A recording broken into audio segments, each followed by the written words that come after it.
जेव्हा वाघ आपल्यावरती बिबट्या आपल्यावरती हल्ला करतो तो शक्यतो पाठीमागून हल्ला करतो, तो पुढून हल्ला करत नाही. आणि जर पुढून हल्ला झाला तर आपण सावध असतो आणि जर आपण त्यावेळेस उभा राहिलो तर बिबट्या हल्ला करणार नाही आपण त्याच्याकडे पाहिलं तर.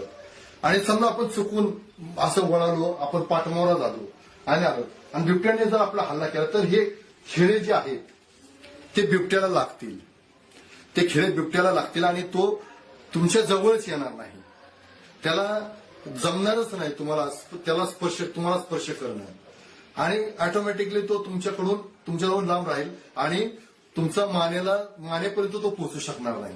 जरी तुम्ही बसलेला आहात, समजा असा बसला, तुम्ही काम करताय आणि तुम्ही असं शेतामध्ये काम करता, मागून जर बिबट्याने तुमच्यावर हल्ला केला तर तो तुमच्याजवळ येणार, खिळे त्याला टोचतील आणि तो तुमच्याजवळ येणारच नाही.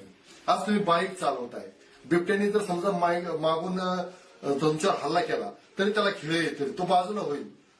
म्हणजे ह्या खिळ्यांमुळे त्या बिबट्याचा तुमच्यावर कुठल्याही प्रकारचा अटॅक करू शकणार नाही.